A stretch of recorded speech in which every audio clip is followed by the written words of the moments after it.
On today's show, when will this phoenix rise from the ashes? The MCU and Disney go to couples therapy, and how much licking can Venom do with a PG-13 rating? Movie Talk starts right now.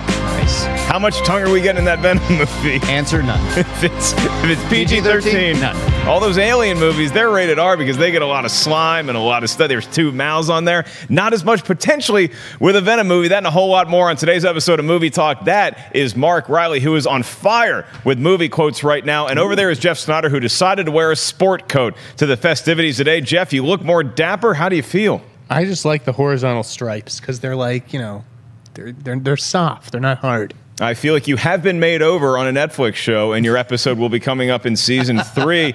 Jeff and Mark Reilly are here, and we are very excited to get to a whole lot of news stories that we're unpacking today. And yes, it's going to be a heavy focus on comic book movies today. And unfortunately for fans of Silver and Black, it ain't going to be that movie just yet. This is according to Variety. Gina Prince Bythewood was producing and directing the upcoming Silver and Black for Sony that was going to be part of their Spider-Verse. It's without Spider-Man at the moment, but it was going to be launched by Venom in theaters October 5th. Now it looks like the Silver and Black movie is going to be split into 2 movies that are each going to introduce their respective characters, Black Cat and Silver Sable. And we don't have a release date. We don't even have a director for either movie because Prince Bythewood is not going to be directing either one of these movies, though she is going to stand as a producer, and Sony has made clear that they will be replacing her with a female director. And I assume that goes for both movies, and in the meantime, they don't have any writers for the films either, so it appears that we are all the way back to the drawing board. There was also the studio announcing that we have Silk, Jackpot, and Nightwatch. These are characters that are going to potentially have feature films around them in the Sonyverse. However, this all points to the sign of Venom and how well that movie does at the box office, because if Venom is a success when it is released, I think we're going to get a lot of these movies greenlit, and we're going to find directors and writers and actors and actresses. If it does not do well, what happens to the Spider-Verse? Do we need Tom Holland to show up? Is the ship already sailing and we just worry about Spider-Man into the MCU full time? What is going to happen to this budding universe? Mark Reilly, I go to you first. Silver and Black has become Black Cat and Silver Sable, and we have no idea when it's coming out. So does this spell doom to you, or does this just all rest on the shoulders of Venom, or are those things the same? It all rests on Venom. I'm tired of these movies and talking about these movies now because, one, I always talk about, well, where's Spider-Man? Then we get a new movie like Kraven, which you reported last week, Jeff, and we get a Kraven the Hunter movie in the works with the Equalizer writer. We have Morbius, we have Nightwatch, we have Silk, Jackpot, Silver, and Black. Who else? I just think I can't wait to stop talking about this after Venom, or start talking about it after Venom, because right now they're really putting all their money into Venom. Venom looks kind of, depending on your take, your results may vary. The trailers are fine. They're fine. I'm going to see it. I'm excited. No, Spidey, okay. But it's contingent on this movie. And so with everything putting in development now, it's starting to feel a lot like the DC universe, in that we get an announcement every week about a new character that they're developing, and then it just goes away. And so I really want something tangible to talk about, because right now we heard that Silver and Black at first was having a little bit of a creative something happened behind the scenes, so they were going back to start the script. This just sounds now they can't crack that movie, so I guess split it and get 2 different movies, which is fine. But again, I'm just looking at Venom. I'm really circling that date right now, because if that movie does well, we can start talking about these movies with a little bit more oomph behind it, a little bit more facts behind it, because right now everything is speculation. Well, that's the easy way to go. And wouldn't it be just nice and blissful if we could all skip to Venom and it's a great movie and it does boffo box office, because then we're going to get all these movies. Yeah. But Jeff Sneider, my opening question to you is, what happens if Venom isn't all that successful? Do all these movies completely go by the wayside, or do you see these still happening for Sony? I think if they go by the wayside, honestly, I think it's just like what happened with Sony Sinister Six. Like that just evaporated, and that was really moving forward. And there were casting rumors. I don't honestly, Silver and Black. I never even heard a single casting rumor. I don't even think it got to that point. I never really understood that project or combining those two characters or how they were going to pull it off. So I think that separating them actually makes sense. Although Sanford Panitch, who's sort of overseeing everything at Sony these days, I like his quote here. He says, "We believe Black Cat is enough of her own character with a great backstory and a canon of material to draw from to justify her own film." But he doesn't say anything about Silver Sable there. It's like, how do you say something nice about one character and not the other? So it seems like they, like Black Cat maybe has a priority over Silver Sable. Gina Prince Bythewood, she's not officially off either of these projects, but she's expected to fall off and focus on that other comic book movie that she recently signed on to. Variety's saying that she'll be replaced by a female director. Again, that stuff remains to be seen. And I spoke to Perry about this morning. I totally understand wanting to have female directors for these female superhero movies. I understand why Captain Marvel needed a female director, why Black Widow's getting one, etc. But look at Bo Burnham in 8th Grade. He did a great job with that. I think that Sony should still do its due diligence and meet with male directors if they have a great take for a Black Cat or Silver Sable movie. I mean, my point on that is that I think that male directors get a meeting with every movie that's ever been made, and so it'd be nice to at least lead with the foot, hey, we wanted a female director for this movie, let's go with that one first. And Black Cat being the first movie that is going to be greenlit in all likelihood, short days, long nights. It's a great Janet Jackson song. I hope it's the theme song for the Black Cat movie. And I think that this is a smart move if you're hedging your bets against Venom, because you could still have these movies and there's a lot less pressure on you to make a great Black Cat movie or Silver Sable movie, because the public just doesn't, they don't know these characters as well as they know Venom. So Venom, a lot is riding on those shoulders. Now, if that doesn't work and you get a Black Cat movie first, that can be a lower budget. That can be a smaller release and you can build up to it. Hell, that could be an R rating if you really wanted it to. And the same may not be said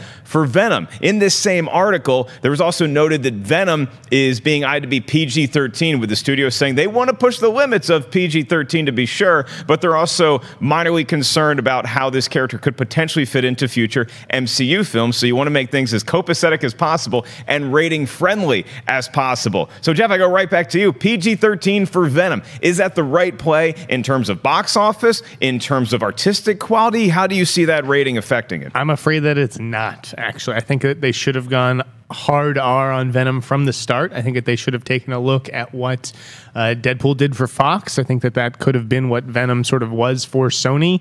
Sony was going to make a Crow movie, and they're not making that anymore. And that probably would have been R. So I think Venom will prove to be a missed opportunity. I think that people want to see Venom tearing people's faces off, ripping their heads off, and doing that kind of crazy stuff. I think that they should have gone R from the start. They could always course correct after this, and maybe Kraven the Hunter is an R-rated movie. Who knows? But yeah, they've done it with Wolverine before, where Wolverine was in a lot of PG-13 movies, and then Logan was a hard R mark, Reilly. So do you think that Venom made a mistake if it ends up being rated PG-13, or is that actually going to get more butts in seats? Well, I think business-wise, it's getting more butts in the seats, and I think it's Sony trying to launch a Spider-Man universe without Spider-Man. So it's a very risky venture in that. So put it at PG-13, get as many butts in the seat the first couple weekends so you can see what's going on with the property, see if it works. But of course, I agree with Sneider. I know the property, I know the source material, and a hard R fits the source material much, much better. But, I'll take off that creative and nerd cap and put on the business one and be, you're going to want to really kind of play it safe, I guess you could say, at least with this movie. And then to your point, you can course correct. You can make a sequel, if it does well, a sequel that's R-rated based off your points of Wolverine, PG-13, R-rated. We can do that. We can course correct. So I hope they do that. Again, I'm just hoping it's a good movie. Everything seems to hinge on Spidey again. It's like the same thing I keep bringing up. How are you doing this Spider-Man universe without Spider-Man? But I see how they're doing it. You can have Venom show up in a Black Cat movie. You can have Venom show up in Kraven. You can have all these different things. It'll just be interesting to see how it plays out. Again, it's all about how is Venom going to be received now without Spider-Man. we're talking also about how Sony is the only studio, once the Disney-Fox merger happens, Sony is the only studio that has rights to Marvel characters outside of Disney. But interestingly enough, I think if they need to take a page from DC and the Joker movie with all of these characters who we don't really know, Jackpot, Nightwatch, Silk, etc., Black Cat even, because if you made a Black Cat heist movie at a Joker budget of $55-60 million, that makes a lot more sense than trying to do this Spider-Man universe at a Venom-sized budget. Yeah, I forget if they've actually made the official announcement as to what they're calling this other DC universe, whether it's DC Dark or what it is. But I think that is getting fans exciting too, because that also gives you the leeway to make these movies whatever rating you want. You can go as hard R as you want with a DC Dark or with whatever this Sonyverse is going to be. Just a quick footnote to this story is also that Sony is open to having their characters pop into MCU movies. Really? Yeah. You sure about that? Because these movies make over $1 billion? Yeah, I think that's a pretty good play. Does this surprise either one of you? Wow, you buried the lead there. What is going on? This is unbelievable. We talked about it with Aquaman yesterday because James Wan was asked if any other DCU character is going to pop up in Aquaman, and he said, no, this is just Aquaman's story. So I see why they might just want to keep their characters separate, but if you have the ability to have this minor league squad you have, and then they can go play in the majors and get more pub for your small town team, that's a no-brainer, right? Yeah, it's a no-brainer. And again, I go to the initial reports of some of these spin-offs where we heard Mysterio and Kraven, and Mysterio is now popping up in the sequel in the MCU, Far From Home. He's the villain of Far From Home. So that tells you everything. It was already right there, is that, yes, you can probably, if Sony and Marvel are talking to each other, and let's say Venom is a huge hit, could they grab Venom and put him in the third movie in the MCU Spider-Man trilogy? Why not? Sure. I see that would be great. That would, but then in that same report, I read that is that by proxy that would put Venom the movie in the MCU if that character went over there. So that's where it can be so confusing to me. Is like, well, what is that line? Where are they walking? Is it Pascal and Feige talking every day? Are they on a text exchange every day, being like, I don't know, you want Venom? It's like, nah. How about Kraven? No. We don't have Kraven. Well, it's like Kevin Feige can be if he's managing a major league team and he's looking at this minor league club and he's like, hey, I like that prospect. They can come up for a couple weeks and see how they do. Listen, I think that Sony has something on its hands with Jake Gyllenhaal playing Mysterio, and if he can somehow survive Far From Home, maybe he'll get his own spin-off movie, which is, sort of what they had hinted at a year ago in that THR article. Right. Because if I had Jake Gyllenhaal in my universe, I'd try to, put him in as many projects as I could. And you could also build up another gaggle of villains through Far From Home, because we know that there's other villains that, like Reilly said, are appearing in that movie, so if they can all survive, we can all skip along into our own version of Suicide Squad for Sony. Well, that's very interesting stuff. Okay, I give you guys, I'm putting you guys in a movie theater, and I'm saying you can either go in to see Venom, or you can go in to see Aquaman. Comic book movies coming out the rest of this year. Venom or Aquaman? Where are you going? Aquaman. Easy. I mean, you have to see one of them, Jeff. You have to sit in the theater. I think Aquaman looks better than Venom, but I'm actually going to go see Venom just because I'm more interested in that group of actors with Woody and Riz and Michelle Williams and Tom Hardy. All right. Well, they're not going to the same movie. James Wan. I mean, it's how do you compare Hardy and Riz and Michelle Williams and Woody Harrelson to like Jason Momoa and Amber Heard? You can't. So Patrick Wilson. He's playing Patrick Wilson. Willem Dafoe, Nicole Kidman. I get it, but yeah, there you go. I'd give Venom a shot over Aquaman. All right. Well, a movie that we're very curious about, if for no other reason, to see who the hell is going to end up directing the thing, is Guardians of the Galaxy 3. And this, according to a report from Deadline, is that Marvel Studios is also in support of James Gunn, alongside the cast, who signed a petition last week to reinstate Gunn, or at least that would be their preference. And some very fiery comments from Drax star Dave Bautista saying he didn't really want to come back to the movie unless James Gunn was doing it, or at least unless we did James Gunn's script. Well, it does appear that James Gunn's script is going to be the one directed. We still don't know who's directing it, but Marvel Studios backing James Gunn to the point where they may be having back-channel communications with Disney, where some people from Marvel and some people from Disney are in a room and they're discussing maybe the possibility of bringing James Gunn back. Now, this Deadline article also states that this is kind of 11th hour stuff, and we don't even know if they're actually making a pitch to bring Gunn back for Marvel, or if they're just saying, hey, maybe we can talk about this before a decision like this happens. further down the road. So, Reilly, when you hear this, does it sound like couples therapy? Does it just sound like Marvel very gently saying, hey, is there any, do you want to talk? No? Okay, that's fine. Or is this Marvel saying, hey, bring back our boy? You know, sometimes we get a lot of pushback here for commenting on these stories, and they keep developing, like especially this.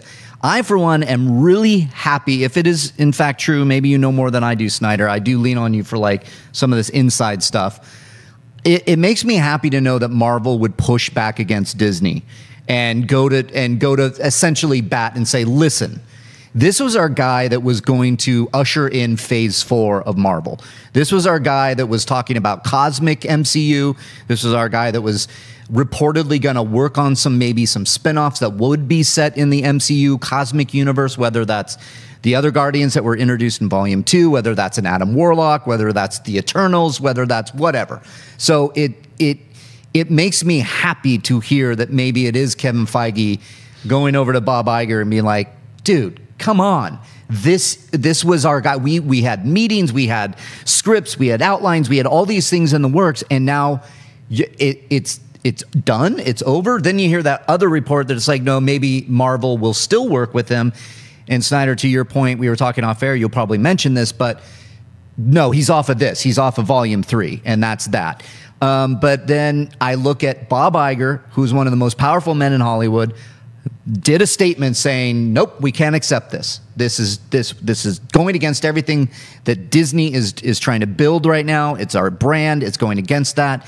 He's not going to then turn around and go, you know what? I was wrong. I don't see that happening. As much as Kevin Feige and Marvel pushes back, again, to report on that news, fantastic. I'm glad. I want to talk about this. I'm glad to hear Marvel will go to bat for their guy, but I don't think Bob Iger is going to blink. Yeah, Jeff, I think if there is a meeting between Marvel and Disney on this topic, I think that Marvel opens with the compliment sandwich route where they're like, hey, thanks for making a category for our movies at the Oscars. We'd like James Gunn back, and also thank you for the money. So we'll see you later if you want to talk about any of these things. What sort of meeting, what do you think the temperature in the room was, if indeed there was a meeting for Marvel to want to bring James Gunn back? I think Kevin, is probably sitting down with it was Alan Horn who made the statement. Oh, sorry, Alan Horn, not Iger. Been on vacation, but I think he was probably, listen, we have made a lot of money for this company. James Gunn has been a huge part of that success. What can we do to bring him back into the fold? The key words to this deadline story is compromise. Marvel Contingent is trying to persuade Disney to explore a compromise. Well, what does that compromise look like? I think that it looks like we'll use the script and we're not going to have him direct. Like, it seems to me like he's been fired from that job. I don't know how you get a job back that you were just fired from. But Marvel has hiring autonomy, and I think that they could hire him back for another project, which is what Boris Kidd alluded to in his report yesterday at THR.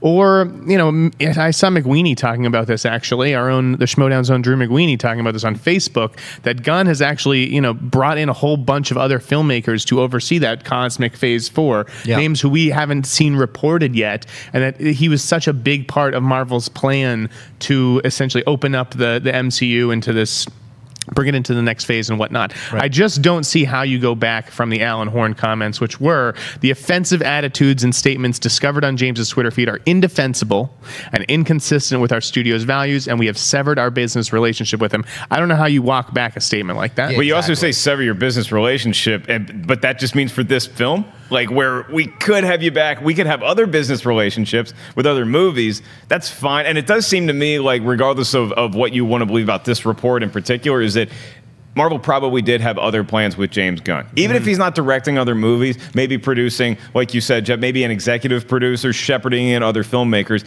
to help participate in the galaxy that he helped create. Yeah, and I know you spoke of it, I believe, yesterday.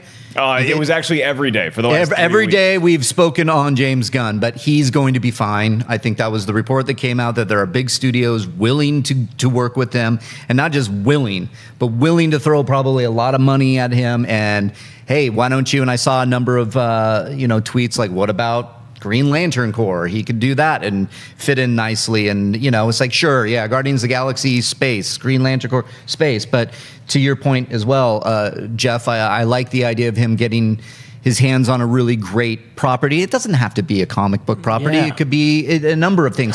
He is a Fans fantastic. just love to put people in a box. Yeah, you know? and that is a box. If you say he's going to do, Green Lantern Corps, again, I'm like, okay, that sounds like Guardians of the Galaxy, but I would love to see him do something different. I would love to see him go and do a big horror movie for Blumhouse. That would be great to get back to his roots. You know? Or you could do a tiny Blumhouse movie. Or you could do a tiny anything one. else. It doesn't matter. I just think that this report is trying to have it both ways. He's kind of saying, yeah, they're talking, but it's also a long shot, that kind of thing.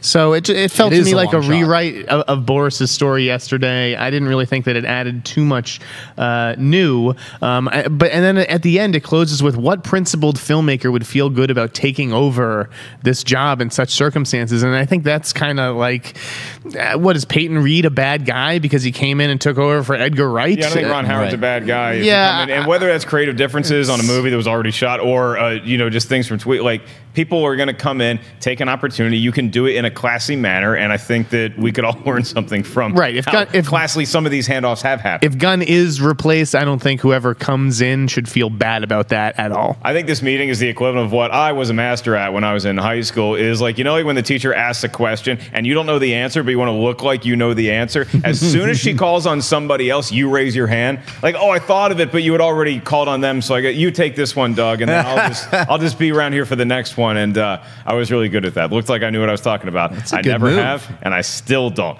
But I do know this, is that our buddy Christian Harloff is going to be hosting Collider Live. Collider Live, which we announced at the Town Hall, is going to be taking place a week later than we had originally speculated. So it was going to be August 13th, which is this coming Monday. Now Collider Live will debut in its full form Monday, August 20th.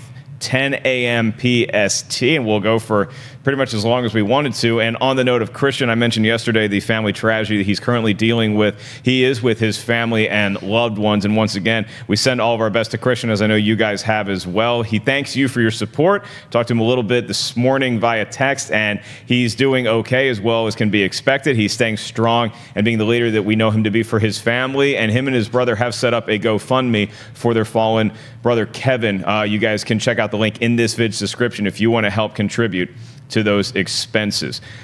Well, we also move on to our own Perry Nemiroff was able to sit down with some of the 8th graders. They're not actually 8th graders, but they made a movie called 8th Grade that's getting rave reviews that I still somehow found a way to not see. Perry had an interview with director Bo Burnham and star Elsie Fisher. The full clip from the interview we're about to show you can be seen on Collider Quick. Here's a little snippet. Take it away. It's really nice to watch it with a crowd and see, like, how messy the reactions are. Yeah. You know what I mean?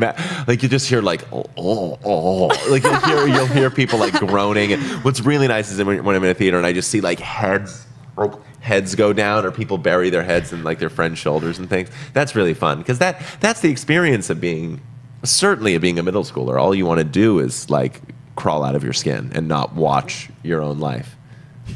Yeah, pretty much.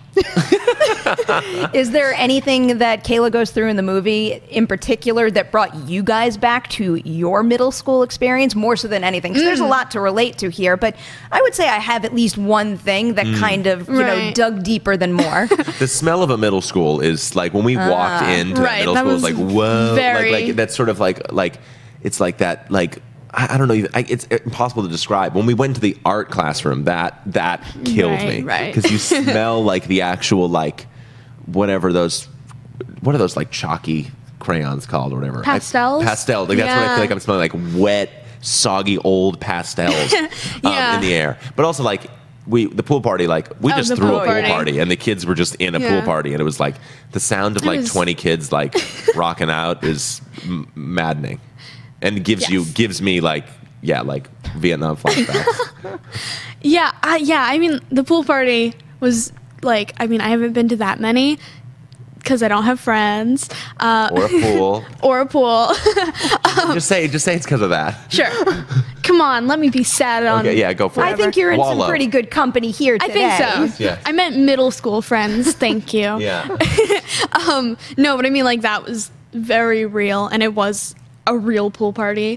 And like just the scrolling on the phone. I mean, that wasn't even middle school specifically, but that was just very real to me. And she was right out of middle school. So, I mean, it was. She went literally from 8th grade to filming. So. Yeah, I had a very extended 8th grade year.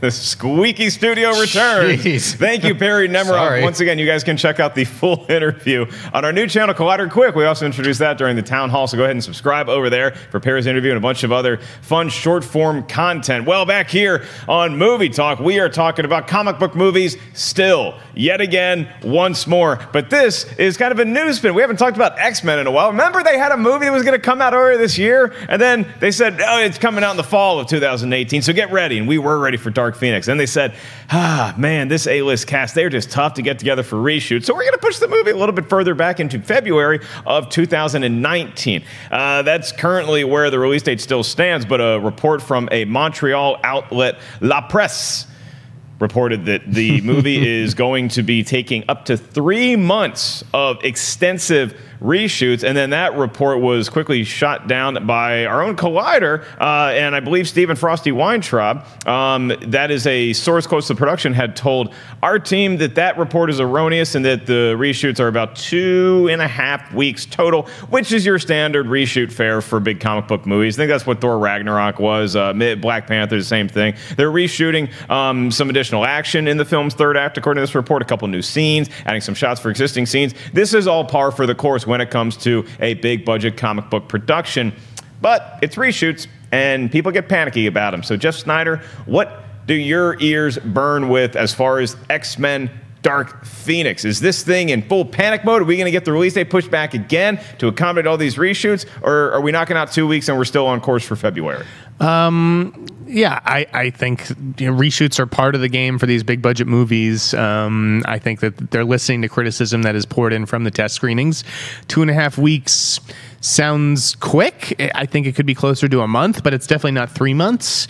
But again, guys, La Presse, Montreal outlet. Have you ever read another scoop from them? Why do we put so much stock in these random outlets who just drop this news out of nowhere and we're like, oh, well, a journalist somewhere said it, so we've got to respond to it and look into it. Like, it makes no sense. If there were gigantic reshoots that were bringing back the entire gigantic cast of X-Men Dark Phoenix, you'd read about it from someplace more reputable than La Presse. All due respect to those guys over there. It's just like, who are these people? Why do I care what they're saying? Well, I think, and this isn't just in defense of like the report coming from La Presse or anywhere else where you hear these kind of things first. Occasionally, it's that with a story, sometimes we give credibility to its believability. And what I mean by that is that X-Men Dark Phoenix has not been the cleanest film to get off the ground. There's been a lot of changes. There's been a lot of behind-the-scenes shifting. There's been a lot of reports coming out about that. Now, what's nice is that the cast seems to be working very well with Simon Kinberg. I've heard rave reviews about him as a first-time director on a project like this. That's very exciting. But when you hear that there's already release date pushbacks, and then you hear the term reshoots, regardless of how long they are, Reilly, people are going to start to panic. You think that they're out of line for worrying about such a project. No, I mean, I think it makes sense when we've had not only Dark Phoenix issues as far as pushing the release date, but we had New Mutants. We've had the Disney Fox deal. What is that going to do? I mean, there's been a lot of chatter around these X-Men movies and what's the next step. So when something like that, Jeff, to your point, a spark lights that fire, it's the internet, and that's what happens. But I totally agree with you, because I saw people that I know and know well looking at this report and going, "Oh, it's over, man, it's over." And it's like everybody turns into Hicks from Hudson. Yeah. Hudson, damn it. Yeah, I'm Reilly, getting in fire. Schmoedown shape. I'm in shape, man, for Schmoedown. Yeah, and I'm seeing some of my friends on Twitter that are just like, man, it's game over, and I'm looking at this thread, and it's like, guys, Collider just put out another report, because that's who I trust. I do trust Frosty. He goes, wait a minute, and I was in a meeting with him this morning. He's like, I'm going to check with my sources. Yeah, we know that they do the legwork. Yes, and he comes right back and says, here, no big deal. Here's some frame of references. You mentioned Ragnarok and Black Panther. Those are two great movies. So this is such standard stuff. We even saw it in a Star Wars movie with Rogue One. These things happen. And if it's going to be a bad movie, it's going to be a bad movie. It's subjective always. But I'm not too worried. We're on track for another for the release in 2019. I think we're looking at, conceivably, even if it's good, bad, what have you, right down the middle, is that we're getting another X-Men movie. Hopefully it does well, and then TBD, because here we come. Disney, they're probably going to redo all the X-Men movies, reboot it, as it were, introduce a new Wolverine, introduce new X-Men, and get them into the MCU.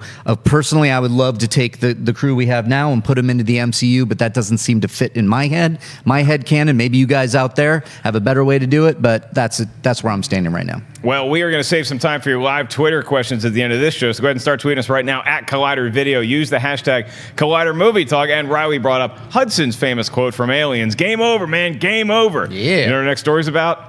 It's about Sonic the Hedgehog. Hey, you get segue. It's a game. How they used to. I remember my brother. My brother was very offended as a youth when Super Nintendo came out, because it always would say like "game over." If you lost, it would say in Nintendo or Sega Genesis, it said "game over." And then we were seeing a promo for Super Nintendo and F-Zero, and if you lose an F-Zero, it doesn't say "game over." It says "you lost." And my brother's like 6 years old at the time. He's like, "Man, that's too mean." Like maybe his friends in the Ellis. Maybe I like the show being PG-13. He gets offended with "you lost." I think he's got thicker skin now, but you lost. Super Nintendo, ease up. We're just kids trying to race in the future. Well, Sonic the Hedgehog is a really fun action-adventure game that was debuted on the Sega Genesis console, and now we're getting a live-action CGI hybrid movie that is going to star Ben Schwartz as the voice of Sonic. Jim Carrey is also going to be the noted villain in the film, which is very exciting for me, and he is also going to be joined now by two Marvel Cinematic Universe veterans of limited roles. That would be Adam Pally and Neal McDonough. Neal McDonough, you guys probably know in Captain America: The First Avenger, is one of the Howling Commandos, and Adam Pally was the cameraman in Iron Man 3. So we have an excuse to say that they're in the MCU. That's right, we do. Into Sonic the Hedgehog. Guess who spearheaded that movement? Big. That would be Jeff Sneider. Jeff, I can't imagine that you're that over the moon about a Sonic the Hedgehog movie in general. Can you find something to get excited about when it comes to Sonic? Yeah, I actually think that Ben Schwartz is really good casting for the lead voice of Sonic, because this is going to be a live-action CG hybrid. I imagine Sonic will be the CG character. Ben Schwartz is just a guy who I think is really funny. I like him as John Ralphio on Parks and Rec. He talks fast, as I imagine Sonic the Hedgehog would. He has that kind of like crazy hair. So I think that he's a good fit for it. I like him. It's outside the box casting, and I kind of just like the way that this cast is shaping up in general, with James Marsden, who can be really funny when he wants to be.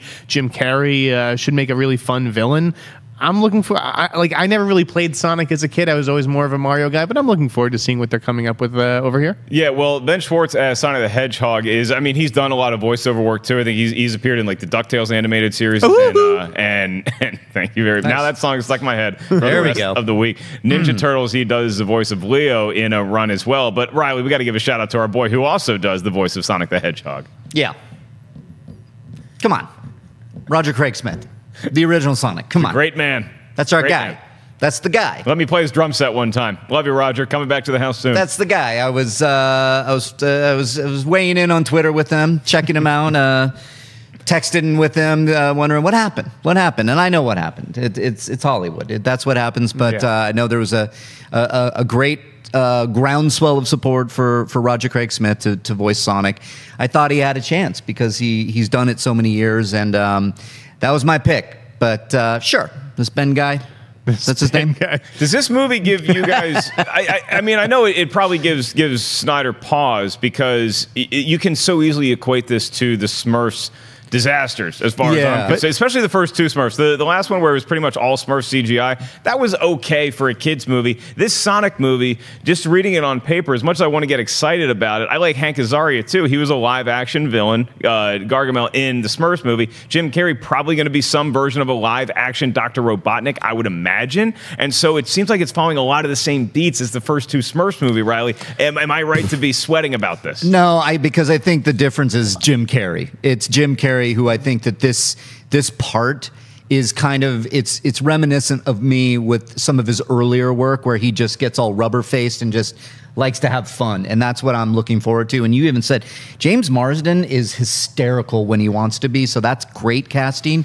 I hope it's different. I hope we're not getting a Smurfs movie and they're really putting the talent seems to be lining up, except for Roger Craig Smith. Following the beats of the Smurfs movie. How do you even know the beats of the Smurfs There are no movie? beats for I that do, Smurf movie. I do a program, my buddy Christian, called Schmoedown. It's a movie review show. Yeah. And we see even the movies that we don't feel like seeing because we're doing it for your entertainment value. I will never forget the opening of Iron Man. Iron Man, the first Iron Man movie came out, and Christian and I on opening day, we'd already seen Iron Man, so we went to Pacific's The Grove Theater at 3rd and Fairfax in Great Hollywood. place. And you know what movie we saw?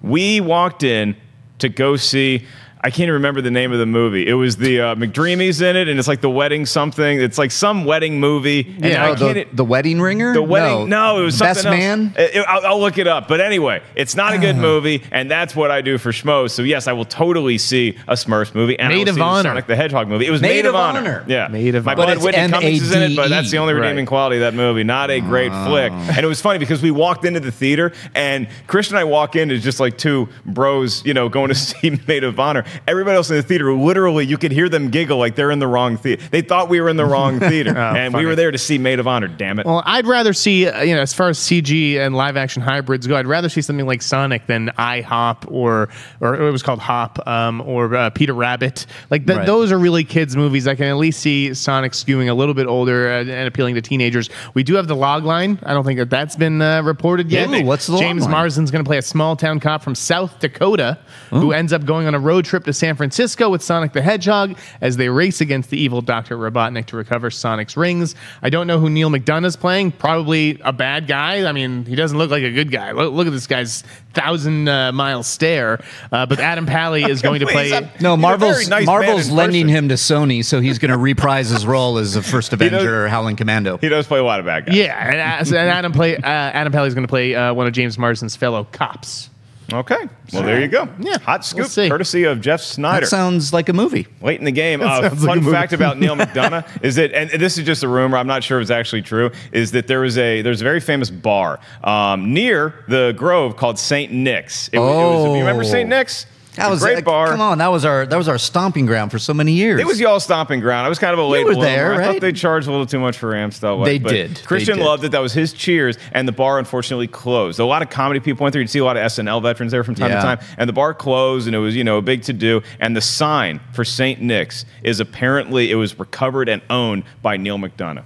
That's what I heard. right. I heard he's got the Wow. sign, so I don't know if he cares to comment on that, but we await your calls, sir. You're welcome on the show anytime to talk Howling Commando, Sonic, and of course, St. Nick's. All right, well, I want to remind you guys, whole lot of stuff happening here tomorrow around the Collider Video Studio, so subscribe to the YouTube channel right now. You can check out Movie Review Talk, hosted by Scott Mantz. A lot of movies coming out this weekend, including The Meg, Black Klansman, and the Dog movie, so see what him and an expert panel of critics have to say about all the new releases for this week. And we also have a Schmoedown coming at you. Plus, you can check out our podcast feed. Movie Talk is a show that you're probably enjoying right now. You can also listen to it on the Movie Talk podcast feed, where you also get Mailbag and Afterthoughts, hosted by Ryan and Jay. Jay Williams probably in a business meeting right now. No word on whether Ryan Snelling is still down in the Gulf of Mexico, living out his John Mellencamp song fantasies, or whether he's returned to his roots in Kentucky and is podcasting once again. We're going to have to wait and download the episode. Very nice. All right, guys, let's move on to some live Twitter questions. Here we go. First of all, William L. Williams at Colin Prime says, Mark Ellis, Sony said they are open for MCU characters to cross over into the Sony Spider-Verse, not the other way around.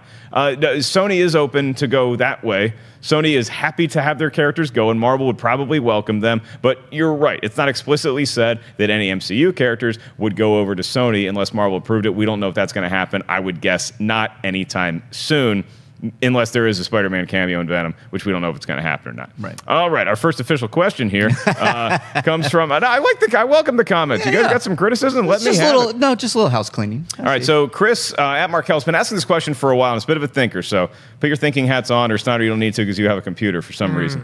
In your interview, Jordan Vogt Roberts said, Snowpiercer, Kubo, and Edge of Tomorrow all are movies that aren't based on a video game, but they have video game sensibilities. Can you name another movie that feels like a video game, although it's not based on a video game property? He also mentions The Running Man, the classic Schwarzenegger film from the 80s. And a Stephen King story. Very good. Yeah. Very good. Broken Arrow.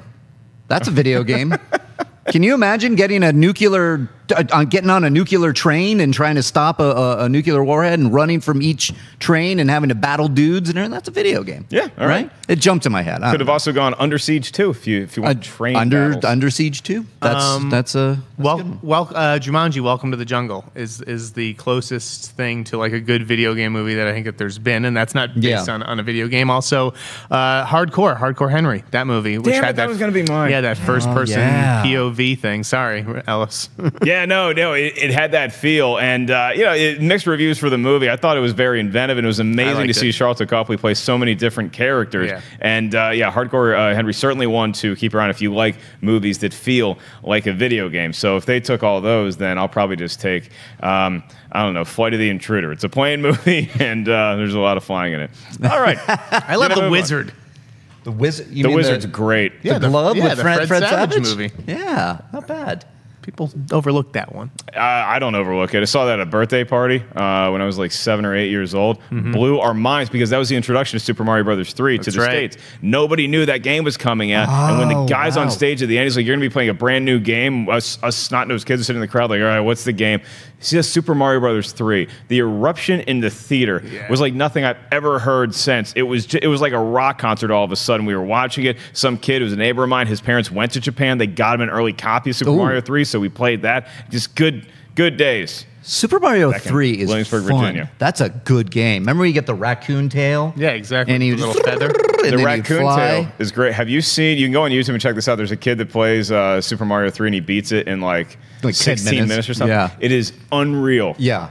To it watch is really. That's a great video. Do not try that stunt at home, everyone. All right, we are going to go to our next question, and let's see, what do we feel like here? M. Brenner says, do you guys get Oscar invites? Or do you want Oscar invites? Yeah, I want an Oscar invite. I don't get them. I would love one though. That'd be.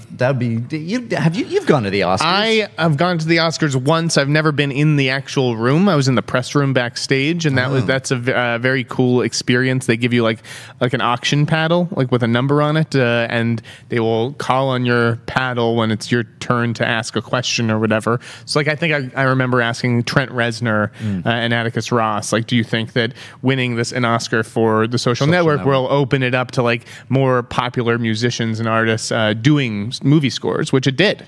Yeah. So that was cool. But no, I've never seen the actual show. You're kind of like ancillary to backstage. So I've never been to the Oscars. Yeah. So and then so they win the statue and then they come back and then they bring get it backstage. Exactly. Isn't that a nice treat? You just win an Oscar and you're just glowing. Then you walk off stage and you get asked a question by Jeff Sneider. What a kick in the ass that must be. But yeah, no, I would love some Oscar invites. I mean, if they can hold a seat for the Collider gang, I'd love to attend this year. But yeah, I'm kind of content knowing that, especially with all the new Academy members, like there's just not enough seats in that theater to accommodate a lot of press. But hopefully we get invited to cover events, just this award season, because the Collider is going to be beefing up its awards coverage. See, I wonder if Christian went one year. He was covering it for Fandango, I believe, and so he went to he did the press line stuff ahead of time, right? Like so, he got him a touch. I don't think he actually made it into the theater. Probably not. No, he came over after. Do this.